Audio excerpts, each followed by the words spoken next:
Philippe Tournon est dans ce studio. Bonjour, cher Philippe. Bonjour. Vous êtes attaché de presse historique des Bleus. C'est vous qui avez écrit La vie en bleu. Je vous avais reçu à ce moment-là, puis je vous reçois aujourd'hui. Vous l'avez vécu, ce match, mais vous l'avez vécu aussi avec tout ce que vous avez vécu Ouais. avec cette équipe des Bleus. Et quand vous êtes rentré dans ce studio, j'ai quand même vu votre sourire et je me suis dit, il y a des raisons d'espérer.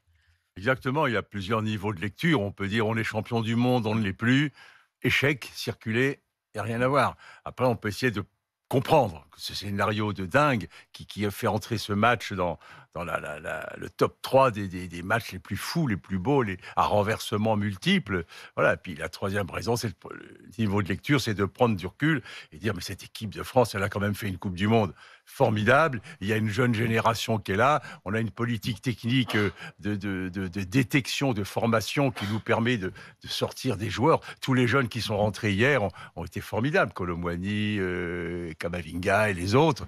Donc voilà, si on dépasse la déception qui est énorme, évidemment, on a quand même Dans quel état d'esprit ils sont, vous qui avez vécu ces moments-là d'avant, d'après-match? c'est un vestiaire détruit.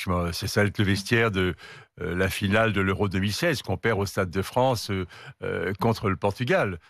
C'est les joueurs qui pleurent, les rêves qui sont brisés, la médaille en chocolat qu'ils ont, qui balancent, ils n'en veulent pas. C'est des gagneurs, c'est des compétiteurs. Ils étaient là pour garder leur Coupe du Monde. Ils n'ont pas pu le faire au terme d'un scénario de dingue. Donc, ils sont détruits dans un premier Comment vous temps. comprenez ce match en deux parties, quoi? On a Oui, l'impression qu'il y a une première voilà. partie où ils sont pas là, et Bah, puis il y a une deuxième partie où, sur un tout petit temps, ouais. ils vivent quelque chose d'incroyable. Voilà. Ils nous font vibrer complètement. Ouais, c'est le deuxième niveau de lecture que j'évoquais. Il y a beaucoup de questions qu'on se pose. On n'a pas encore les réponses. Il faut attendre qu'ils rentrent au pays et que les langues se délient un peu. Pourquoi, pendant 80 minutes, cette espèce d'équipe atone qui ressemblait pas du tout à ce qu'on avait vu jusque-là, une espèce de chape de plomb semblait s'être abattue sur cette équipe qui avait pas d'impact, qui avait pas de mordant, qui avait rien.